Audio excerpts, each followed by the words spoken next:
morning. I'd like to start by asking a question. Why do you think we come here to show you this instead of going to, I don't know, an old people's home, supermarket, you know, why here? Yeah, absolutely right. Teenagers are far more likely to get involved in car crashes. In fact, if all of you were to pass your driving test today, 30% of you will be involved in a crash that injures either yourself or somebody else in the next 3 years. And to me, that's quite shocking. I've been in the fire service for 12 years. I've seen a lot of injured and dead people, unfortunately. The majority of those were young men in car crashes, aged 17, 18, 19, 20. Usually because they were showing off. On country lanes, they lost control, they weren't quite as good at driving as they thought they were, and they've hit a tree. Quite often they kill their passenger as well. Right? What's going to happen this morning is I'm going to give them the signal in a minute. They're going to drive down. They're going to attend this car. We're going to assume it's been involved in a crash with another car. The other car's out of the picture. No one's in it. Everything's fine. Luke, however, driving this car, is trapped by his injuries. He's got an injured spine, okay? But we need to get him out without moving his spine. So we can't just get him out and move him sideways out of the car because it's going to move. Even a millimetre's movement could paralyse him. So what we need to do is take the roof off. So that's what we're going to demonstrate to you today. I'm going to act as the incident commander for the first couple of minutes, and then I'll come back and talk you through the process. Okay?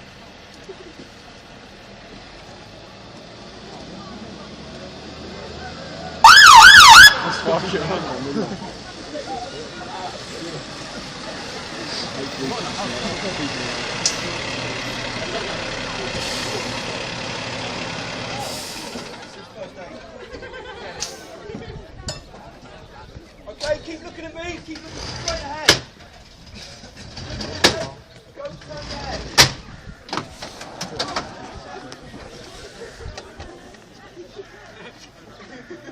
Maybe this neck has got spine. Fire on it. Okay, so what we've done there is I've approached the vehicle straight from the front and I've asked him to keep looking at me. Why do you think that is? So he doesn't turn his head. What we don't want is the casualty to turn their head.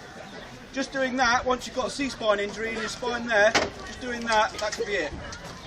All you've done is turn to look at somebody and you're either paralysed or you die.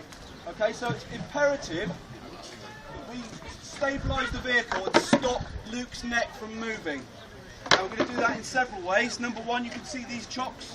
They're going to go under the wheels. They stop the car from moving.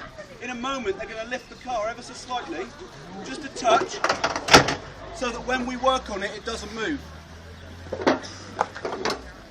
Firefighter Nella, who's dealing with Luke at the moment, is assessing his injuries so he can report back to me to let me know what the situation is and let me know how much time we've got to get Luke out of the car.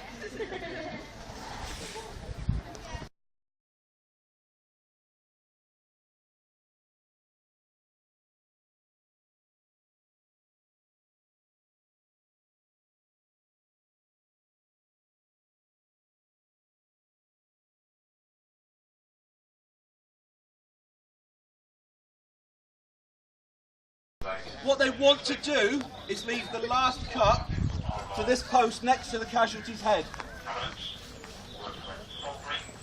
So here, we have the A post, the B post, and the C post. We're going to cut this one last, hopefully. Sometimes this one, it depends. The reason for that is it's the closest to the casualty, it's going to make the most noise and the most vibration near the casualty. This, when we cut that side, it gives them some time to get used to it before we go through this one.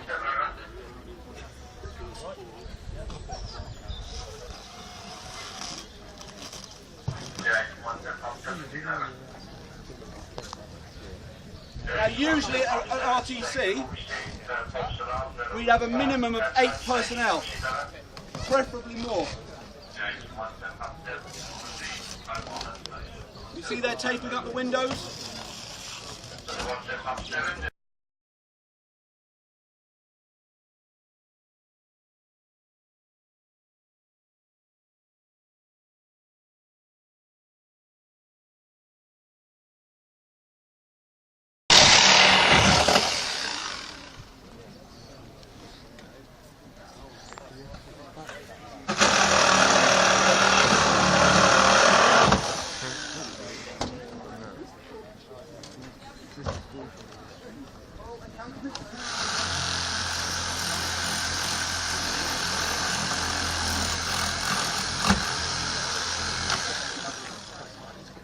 many of you drive here?